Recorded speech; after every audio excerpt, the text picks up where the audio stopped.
Congress recognizes one of the last remaining Tuskegee Airmen. Wounded warriors are given a second chance at a proper exit in Afghanistan. And soldiers demonstrate their combat readiness during Atlantic Resolve.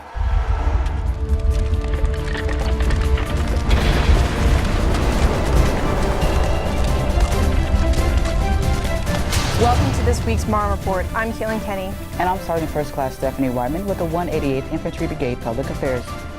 Amelia Jones is a documented original Tuskegee Airman, one of only a few living today. She served with the Tuskegee Airmen during World War II. Mrs. Jones was presented with a bronze replica of the Congressional Gold Medal during a ceremony April 19th, an award bestowed by members of United States Congress for her service. The medal was presented by Senator Johnny Isakson, Task Force Marne Commander Brigadier General James R. Blackburn, and Command Sergeant Major Stanley Varner. Photojournalist Zach Renstrom had a chance to sit down with the 95-year-old veteran and brings us her story. Whether you realize or not, there's only, of the 16 million veterans that fought in World War II, only 1 million are still here with us today. Right, 15 out of 16 that fought in that war are no longer with us. They've passed on. And what you have to ask yourself is, did you do everything you could to say thank you? Did you take the opportunity to serve them by asking for their stories, right? Because they do have some phenomenal stories to share. It was fun, and then it was hardship. But it was a beautiful affair. I served on 5 installations in the Air Force, but the last one was Tuskegee. Can you imagine the barriers that Miss Amelia had to fight through? Just think about the barriers that were before her that she crossed. Look, it's probably insufficient of me to say no barrier was strong enough for her. And I was surprised when I was informed that I was to be recognized. So that's how it started, when I was given a free trip to Washington. And then I was lost, but they found me. He found me. On September 6th, we had honor flights coming in. Of course, Honor Flight Savannah came in, and that's where I ended up meeting Miss Amelia. She starts talking about where she served. Now, I'm not a math learner, so these numbers are going in one ear and out the other, until she says, in the last 2 years, I was in the 99th under B.O. Davis. I'm like, are you talking about 99th Pursuit Squadron? She says, yeah. I'm like, Benjamin O. Davis Jr.? She says, yeah. I'm like, and we went back and forth for like 3 or 4 minutes. I said, ma'am, do you know that you're a Tuskegee Airman? And she looked up in the air and she says, well, I don't think so. And at that point, I was more excited than she was. I'm like, it wasn't just the pilots, it was everybody who was involved in the process. She was an African-American woman who volunteered to be a part of a segregated military and broke the glass ceiling for women, for African-Americans with Tuskegee Airmen. She's a great contribution to our country and our history. Her service has never been about her, it's been about others. And what a magnificent way that we can say thank you today for your service to us, ma'am. Thank you. I think that if each and every one of the young girls or boys of today, of this time, should try to see what it's all about. And then you have to volunteer to give some of your service. You can't sit down and let someone fight your battle. Travel yourself, learn for yourself, experience for yourself, and you'll be a better person. At this time, Senator Isakson, Brigadier General Blackburn, and Command Sergeant Major Varner will present the Congressional Gold Medal to Mrs. Amelia R. Jones. To see people who have persevered through so much, you know, and sometimes, and I taught in the classroom, and it was amazing to me how my students would just so easily say that something was too hard. And I'm thinking, you've never seen hard. People like her, they've seen hard. And it inspires me. I tell people, you know, now that when I grow up, I want to be like her. I want to be like so many of those others who are willing to put their lives down for something greater than themselves.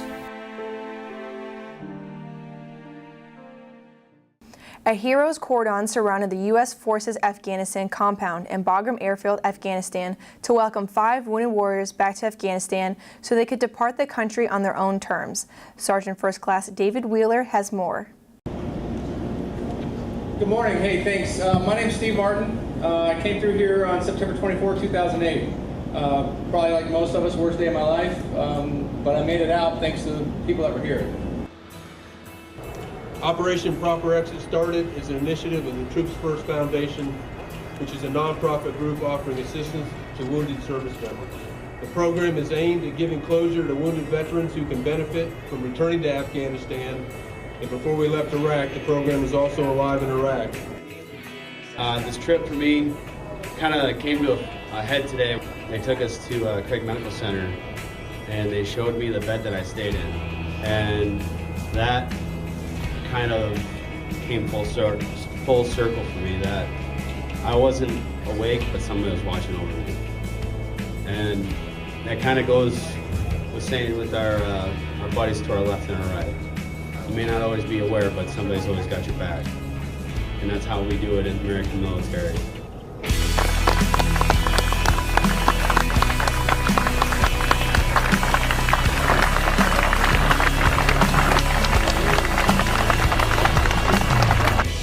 And you know, I was talking with somebody earlier, and I was talking about how I didn't think I needed closure, but to come back here and see all of you in uniform, still going through the daily grind of being over here and not only protecting our homeland, protecting each other, looking out for each other and continuing the mission is really powerful. It's really incredible. These are true heroes and a testament to resolve, grit, and determination found only in America's finest sons and daughters. They are here now to lead this country on their own terms, to show that while they were injured engaging the enemies of our country, they are not now, nor will they ever be, broken. Soldiers from 2nd Battalion, 69th Armored Regiment, 3rd Armored Brigade Combat Team, 3rd Infantry Division competed in the Best Ranger competition on Fort Benning. Specialist Jordine Matthews has more. Because it's not easy. This is not an easy contest. True words spoken by Sergeant Major of the Army Daniel Daly regarding the Best Ranger competition on Fort Benning. 51 teams from all over the country compete to earn the title of Best Ranger over the course of 3 days. The competition, which began in 1982, recognizes the best two-man buddy teams in the Ranger Department and is named in honor of David E. Grange Jr., retired Lieutenant General and former Commanding General of Fort Benning. Sledgehammer soldiers from 2nd Battalion, 69th Armored, 3rd Armored Brigade Combat Team, 3rd Infantry Division set out to compete against the best in the Army and earned the Best Ranger title. The two teams representing the division spent months training for this special event. Most of their time was spent running, completing ruck marches, swimming, doing gym workouts, and lots of hands-on tactical training. For some, this competition couldn't have come at a better time. I mean, the Best Ranger competition is something that I've always wanted to do for almost the last decade now, and I was very grateful for the opportunity to do it from my chain of command. The support that they gave all 7 of us who trained up for it was incredible. We had all the time we needed. Captain Ahern and his partner, First Lieutenant Zachariason, were 2 of 7 soldiers training for the 4 slots for the division in the competition. The other 2 slots were filled by First Lieutenant Patrick Sweeney and Sergeant First Class Rick Manuel. If we hadn't been able to have the same mentality and focus going into it, we wouldn't have been able to push each other or pull each other or be able to just know when the other person is struggling or when the other person is feeling good and when you can feed off of each other. The competition includes foot marches, land navigation, day and night stakes, obstacle courses, and lack of sleep. This competition takes every ounce of heart, dedication, and determination that you got. Being a part of a group that pushes themselves as hard as possible to see what they can accomplish is sometimes all the recognition that some of these competitors want. If you do this and you come here, you participate, and you cross that finish line, you have done something that's tremendous. That's tremendous for everybody who's around to watch you cross the line, and I know it's got to be tremendous for your own inner self to know that you came here and you did what you set out to do. Ahern and Zachariason finished 17th in the competition, the highest place known of anyone from the division. Although they did not win the formal title of Best Ranger, they have earned the respect and title from those in the 3rd Infantry Division. Specialist Jordine Matthews, Fort Benning, Georgia. 3rd Battalion, 69th Armored Regiment, 1st Brigade Combat Team demonstrate their combat readiness during Atlantic Resolve to show NATO allies they can strike on a moment's notice. Sergeant Dean Gannon has more. 369 Armor are conducting an emergency deployment readiness exercise to demonstrate interoperability with the German Army's 2nd Mechanized OP-4 Battalion starting April 16th. This exercise tests 369's capability of organizing the force with little notice to deploy throughout U.S. Army Europe's area of operations. Alpha Company 369 Armor Commander, Captain Eric Flynn, says this exercise allows the opportunity to train on flexibility and adapting while promoting interoperability with NATO allies. Deployment rehearsal exercises are a lost art over the last 13 years with the wars in Iraq and Afghanistan. It's something that's gotten away. Everybody kind of knew the deployments a year out, and there really wasn't a lot of need to do an exercise for this. But with the shift in missions, this has become a requirement, and it's something that we have to get back onto so that we can push our combat power to where it's needed throughout the world. The big thing is it reassures our NATO allies of our capabilities and shows any of our adversaries of what we're capable of doing. Tasks within the organization have to be completed efficiently. If there are setbacks, it can throw off the remaining timelines dramatically.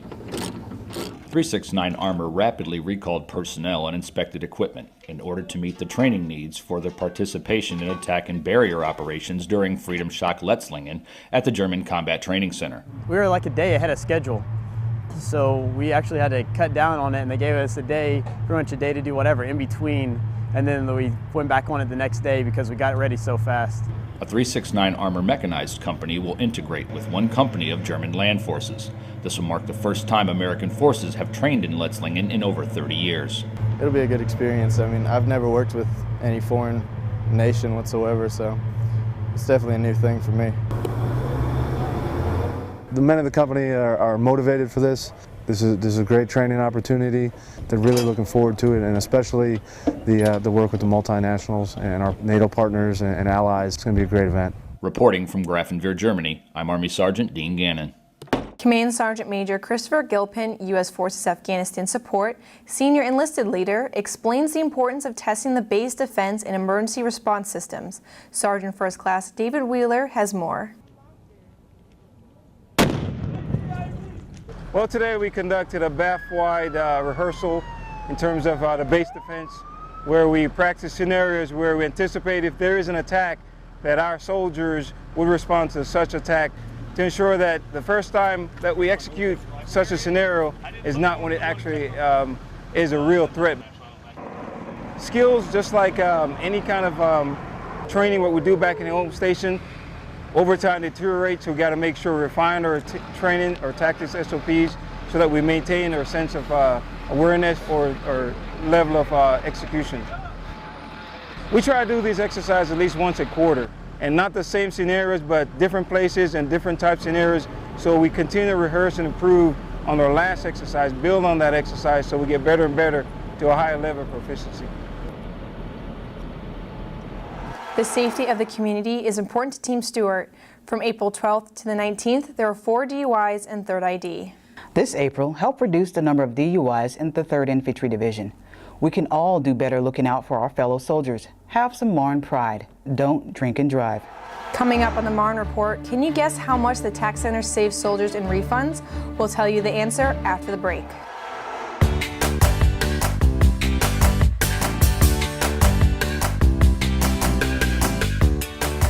Hello, welcome. My name is Captain Christina Yavorski, and this is Staff Sergeant Nee Rivera. I'm a registered dietitian at Win Army, and she is my clinical NCOIC. So today we're going to be cooking light. What this is going to be is basically all these ingredients are going to make dishes that you could use in a slow cooker or a microwave. So that is the whole concept of cooking light, quick and easy meals that you can make in the comfort of your own barracks. So I figure, hey, for this first series, let's go ahead and make something where we think of home. What is more home than comfort foods? In particular, how about Italian? So you have what? Spaghetti, chicken parmesan, you have pizza. So that is pretty much the theme today. In Italian cooking, there's plenty of lycopene. And so what is lycopene? You usually find this in tomatoes. So what we have here today is some tomato sauce. So cooked tomatoes are actually going to be your best sources. So what is lycopene? It is a very strong antioxidant, and what that really in particular means for all the benefits and all that is, well, whenever there's free radicals in your body / damaged cells, these kind of help with that and kind of balancing it out. So it also is associated in the prevention and the treatment of certain cancers like cervix, bladder, prostate, lung. all sorts of things. So tomatoes are a good source of lycopene, as well as guava, watermelon, papaya, apricots. So there's a lot out there. Now, I'm probably certain that you most likely heard of lycopene even as a supplement. With this kind of thing, one thing to remember is whenever it comes to food, you will absorb food, this nutrition from food, way better than if you were to get it from a pill. That being said, if you are doing that, or if you're interested in doing something like that, I don't know if anyone's heard of the Armed Forces Operation Supplement Safety website. And basically it'll give you all the information that you need to say, hey, am I wasting my money? Is this worth it? Or should I just go ahead and make myself some pizza casserole?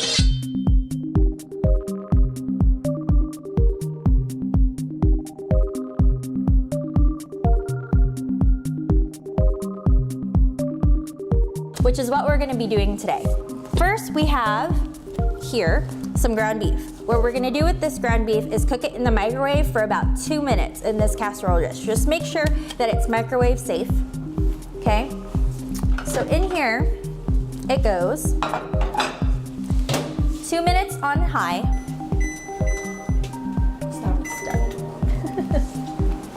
All right. So we're gonna wait for that to cook. When it gets ready, we're pretty much gonna drain it and mix it a little bit, and then we're gonna go ahead and add some of the vegetables, in particular the onions. We'll get that till it's a little bit more translucent, and then the meat's a bit more brown. From there, we'll continue adding more ingredients and keep on cooking. So we're gonna go ahead and add the ground beef with the onions. Okay, get all that in there. Then we're gonna go ahead and add about a ½ cup of the bell peppers. Okay. Go ahead and put in that fresh basil, the ½ cup of mushrooms. We're gonna also add the 4 ounces of turkey pepperoni. And then we're actually gonna put in the sauce. This container is about 45 ounces. We only need about 32. So we're gonna go ahead and pour that on there. And then let's go ahead and add those herbs and spices with the garlic, the oregano, and the Italian seasoning. Then once you have all that, go ahead and we mix it all up. The other thing that we're gonna go ahead and add now is the noodles. So about 2 cups of the noodles. Just keep on mixing. Whenever you're measuring water, you want to make sure that it is on a flat surface and you actually look at it at eye level, okay? The reason for that is because when you're at this angle, it might be a little bit off. So the best thing to know is it's at eye level and you have the water mark right at where you need it to be, okay? So it is at 1.5. Good. Go ahead and add the water. All right. Perfect. Just mix it one more quick little time in there, and then it'll be ready for the microwave for about 10.5 minutes.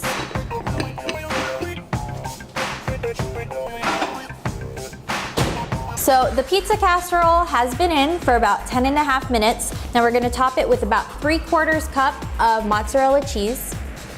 And all we have to do is put it back in for about 30 seconds to a minute, just until all that cheese is melted, and it'll be ready to go.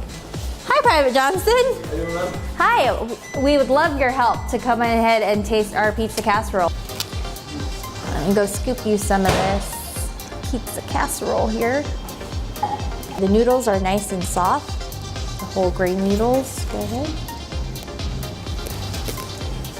You probably want to blow on it. What do you think? Delicious, ma'am. I love it. Thanks. So there's a pizza casserole with all those benefits of the lycopene. So if you want to go ahead and check out that recipe, it's going to be marnehealth.com, and you'll have several other recipes in there about how to cook in the microwave and in the slow cooker. And also try to get those benefits from the lycopene with this wonderful Italian cooking. Thank you very much, and I am Captain Jaworski, and this is Staff Sergeant Nee Rivera, and this is Cooking Light.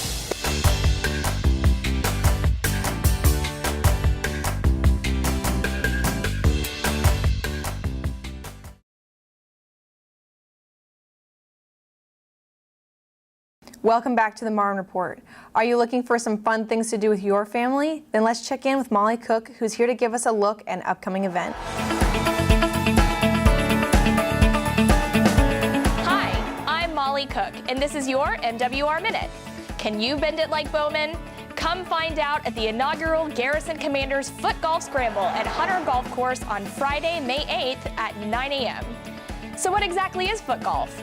Only the most epic combination of soccer and golf that the world has ever seen.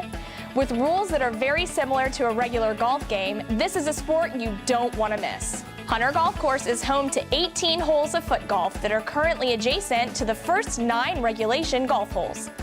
The cost to participate is $25 per person, and indoor turf shoes are permitted. However, soccer cleats are not allowed. Those who are interested are asked to register by May 7th.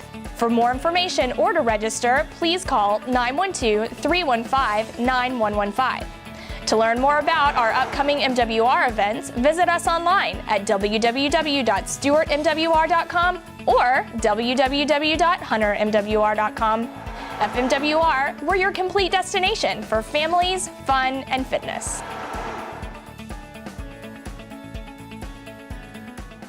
Behind a great leader is an even greater support system. Specialist Jordine Matthews takes us to Kelly Hill, where the soldiers from 3rd Armored Brigade Combat Team show their appreciation to an important group.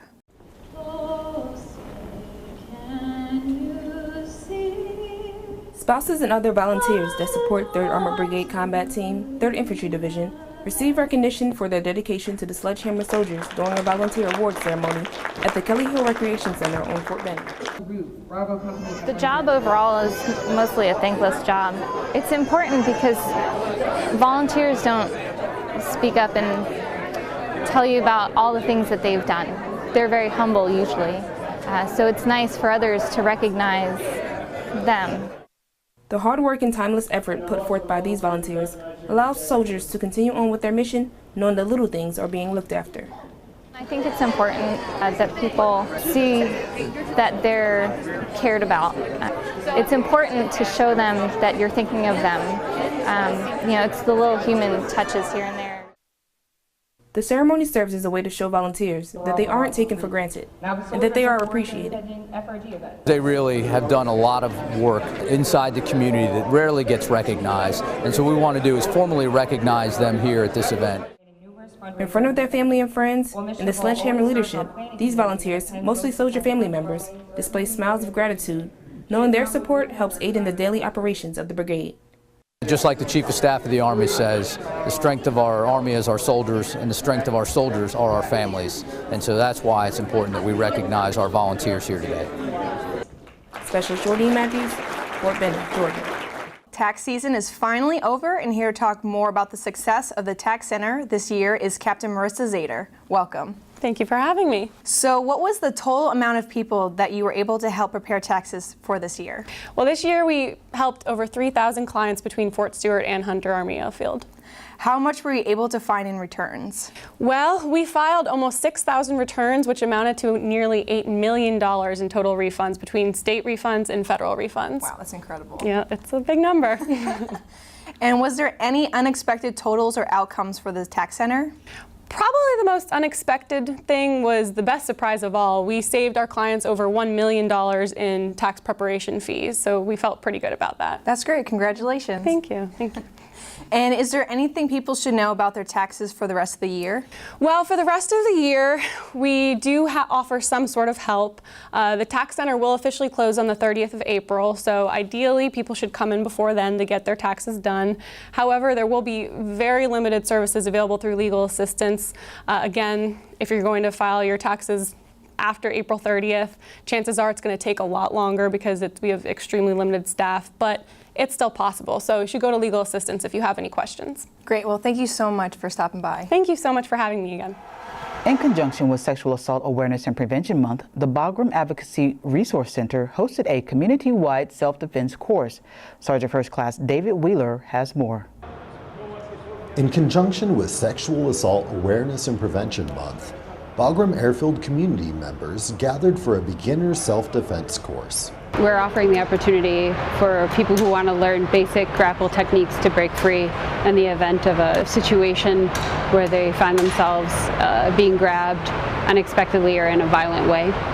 We're going to actually, we have male volunteers here that are going to grab the students and physically grab them and pull them away as if a real person would do that in real life. Because we all want to see how we react to the mind kind of blanking out and then letting the training kick in and making the strikes you're supposed to make. Well, I froze. I was like, oh wait, I'm supposed to grab the hands. Okay. So it took me a second to be like, oh yes, I'm supposed to do this.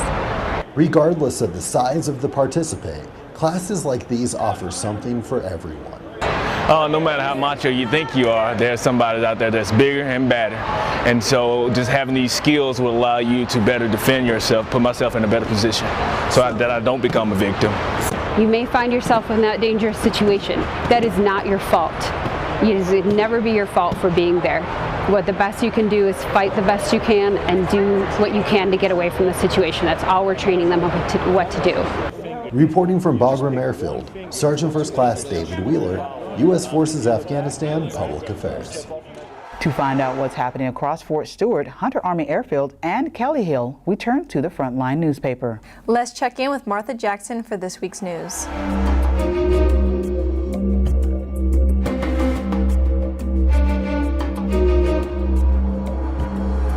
Hello everyone, I'm Martha Jackson with FMWR standing in for Elvia Kelly, and I will be giving you the latest details from the front line. For the April 23rd edition, you can expect to see how the Sledgehammer Brigade mentors and trains motorcycle enthusiasts, see how soldiers receive therapy through film, and check out how one Tuskegee Airman is honored. Motorcycle mentors and leadership of the 3rd Armored Brigade Combat Team, 3rd Infantry Division, took a week to stand down and focus on motorcycle riders and safety on Kelly Hill, Fort Benning. The Motorcycle Mentorship Program, an Army program designed to promote skill improvement and safety, has been around for several years, according to Staff Sergeant William Peddleton, the motorcycle mentor for the 3rd Infantry Division. 1 week may not seem like enough time to make a film, but for the 30 participants in the I Was There Film Workshop, an initiative of Patton Veterans Project, it was plenty. The initiative is the brainchild of Benjamin Patton, son of Major General George S. Patton IV, who commanded the 2nd Armored Division and grandson of General George S. Patton of 3rd Army fame. He led 3rd Army leaders and troops into France to combat the Germans during World War II. While Sergeant Amelia Jones was proud, all in attendance for her ceremony on April 19th were there to express the nation's pride and to recognize Jones and her service to her country. Jones, a 95-year-old veteran of the famous Tuskegee Airmen, was presented a bronze replica of the Congressional Gold Medal by U.S. Senator Johnny Isakson, along with Brigadier General James Blackburn and Command Sergeant Major Stanley Varner, Command Team for Task Force Marne, 3rd Infantry Division. Join us on the Marne Report to catch the most current news and events found in the front line across Fort Stewart, Hunter Army Airfield, and online at our Team Stewart website at stewartfrontline.com. Coming up, soldiers find mentors and fellow motorcyclists. I can't do this anymore. I can't do us. What's wrong with you? I'm just not getting it. You are dealing with pain, anger, a heaviness. It feels like there is no way out. It seems like you are in this by yourself, battling alone. But you are part of one Army family, shoulder to shoulder with a community there to get you through these hard times. There is no shame, no guilt in seeking out help. So if you are struggling, feeling depressed, or even having thoughts of suicide, it is time to talk to someone. Your Army family is committed to finding you the strength and hope you need to rebound from adversity. Because, above all else, our most essential resource is you.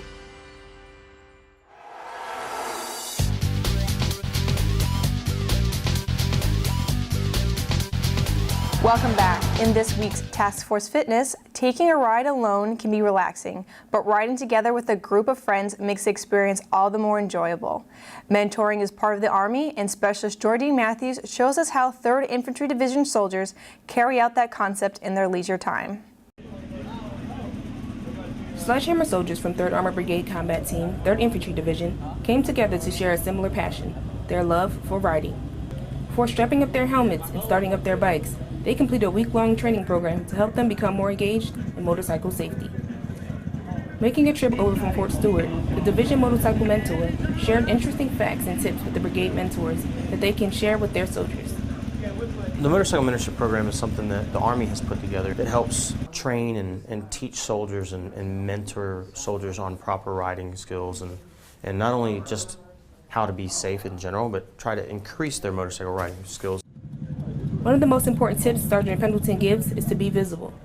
The division program has been coming along well since 2012. And in 2014, they had a 100% fatality reduction for reported incidents. Fort Benning, although part of 3ID, isn't inside the Fort Stewart umbrella and sometimes can miss out on certain types of training. What I'm hoping to do with this is allow 3rd Brigade to get what everybody else is able to get. Unfortunately, being 4.5 hours away, 3rd Brigade doesn't necessarily get to take advantage of the program in its entirety.